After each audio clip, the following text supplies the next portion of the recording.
Hello po sa inyong lahat mga ka-crypto. Ako po si Pinoy Crypto Trader at sa video na ito ay atin pong pag-uusapan ang aking technical analysis dito po kay Pepe ngayon pong August 5 taong 2024. Pero quick update lamang po tayo rito kaya diretso na po tayo sa pagti-technical analysis sa kanyang daily chart time frame na ito. At ayan, sa kanyang daily chart time frame na ito ay meron po tayong dalawang pattern. Ang unang pattern po natin dito ay isang channel pattern na binubuo po ng tatlong mga kulay blue na linya. Yan, isa pong channel pattern ito at yung kanyang nasa gitna ay isang dash line na nagsasabing ito po yung kanyang pivot line po yan. Kung yan, ito po ay maaaring nagsisilbing support line at saka nagsisilbing resistance line. Basta kung pag nasa upper portion, kapag nandito po yung market price ni Pepe ay nagsisilbi po itong isang support line. Pero pag nandito naman po yung market price ni Pepe ay nagsisilbi po itong isang resistance line. Kaya sa madaling salita ay sa ngayon, dahil ang market price ni Pepe ay nandito sa lower portion ng ating channel pattern na ito ay nagsisilbi po yung middle line natin na ito na isang resistance line. Pero kahapon ay nagsisilbi po itong isang support line. Ayan. Pero ngayon ay nabasag na po ito, tumagos ang market price ni Pepe at ayan, dulot po yan ng kanyang naranasang matinding pagbagsak sa araw na ito. Kaya ayan, maliban po dyan sa channel pattern natin dito ay meron po tayong isang triangle pattern dito. Yan, isa po itong triangle pattern na kung pag dito naman po siya nakaranas ng breakout sa upper portion nito ay yan po yung tinatawag na bullish breakout na nagsasabing aangat ang market price ni Pepe. Pero pag dito naman po siya sa lower portion nakaranas ng breakout ay bearish breakout po yan na nagsasabing babagsak ang market price ni Pepe. At yan po yung nangyari dito noong nakalipas po na August 3 ay nakaranas siya ng breakout dito, kaya yan po ang nagsasabi na makakaranas po ng patuloy na pagbagsak itong si Pepe. At yung aking previous analysis ay dahil yung sunod na nagsisilbing support line natin ay yung middle line ng ating channel pattern na ito ay ayan, ito po yung magtatangkang pigilan yung pagbagsak ni Pepe. Pero kung pag nabasag po ito at tumagos ang market price ni Pepe ay makakaranas po ito ng mabilis na pagbagsak at yan, magiging madali po para kay Pepe na bumagsak hanggang dito sa sunod na major support line kapag nangyari yan. At yan na nga po yung nangyari dito. Kasi yung pag nagawang pigilan po ng support line natin dito ang pagbagsak ni Pepe ay ang mangyayari po rito ay dahan-dahan po ang mararanasang pagbagsak ni Pepe.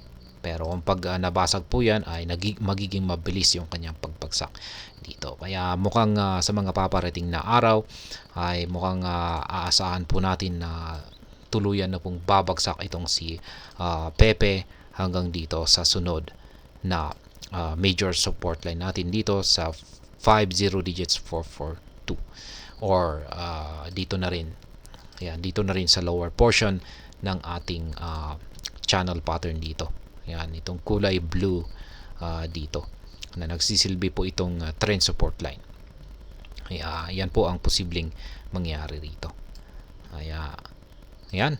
Pero yung nakakatakot po rito ay kung mababasag po yung yan, kung magawang mabasag po ni Pepe yung major support line natin dito at saka yung lower portion ng channel pattern natin dito ay mukhang makakaranas po ng isang mas matinding pagbagsak na naman ang mararanasan ni Pepe kapag nangyari ito. Pero mukhang sa tingin ko ay mukhang malabo naman po siguro mangyari.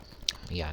Pero yun nga lang at possible po na mangyari yan kasi napaka-bearish po yung ating signal sa mga indicators natin dito. At mayan, mapapansin po natin na nag-uumpisa pa lamang po yung pangangatawan ng ating Household indicator dito na bumuo ng kulay red na pangangatawan.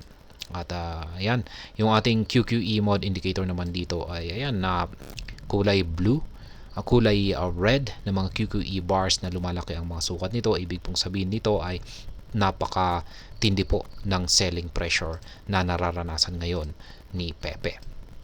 Kaya ayan, napakataas po ang posibilidad na tuloy-tuloy lamang po sa pagbagsak ang market price ni Pepe. At maliban po dyan, pagdating po sa trades natin ay na-trigger na po yung ating yan yung nakaabang na buy pending order natin dito sa presyong 50 digits 645. Yan, nakabili po tayo rito.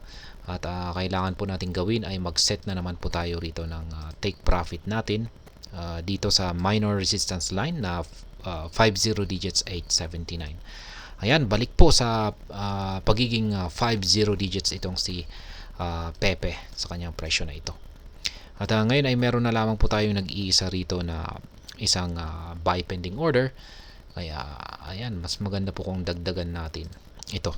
Ayan, lagay po natin yung isang buy pending order natin dito sa sunod na major support line natin, kung saan ay nandito po siya sa presyong 50 digits 284. Kaya ayan, kung sakaling babagsak man dito sa mga presyong ito or sa sunod na mga support line na ito, ang market price ni Pepe ay maganda pong bumili dito kasi masyadong mababa na ang presyo ni Pepe dito. Kaya maganda pong mag-accumulate dito. Kaya kung sakaling babagsak po siya rito sa yan, dalawang ayan, kung saan po nakaset mismo yung dalawang buy pending order natin dito, ay malaki-laki po ang nakahanda dito or nakaabang rito na bibilhin ko na amount ng Pepe token.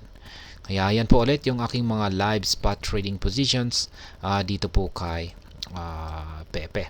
Yan, bawasan po natin yung isang sell pending order natin dito sa itaas. Yan, gawin lamang po nating tatlo yung ating mga sell pending orders dito or take profit, para tatlo lang. At saka dalawang buy pending orders dito sa ibaba. Ayan, nakaset naman po ang mga ito sa mga price levels na kitang-kita naman po natin. Ayan, napakalinaw. Kaya, ayan, maaari po ninyong gayahin yan or tularan yung aking simpleng paraan sa pagtitrade dito kay Pepe. Para sabay-sabay po tayo, ako ay nakakapag-take profit, ay ganun din po kayo. At kung ako ay nakakabili, ay ganun din po kayo. Kaya, ayan, kasi simple lang naman po yan. At sa mga bago lamang po dito, ay check na lamang po ninyo ang description ng video na ito at para malaman kung anong platform at mga indicators ang ginagamit ko dito. At hanggang dito na lamang po tayo sa video na ito, mga ka-crypto. Marami pong salamat sa panonood. Ingat po tayo lagi at God bless po sa ating lahat.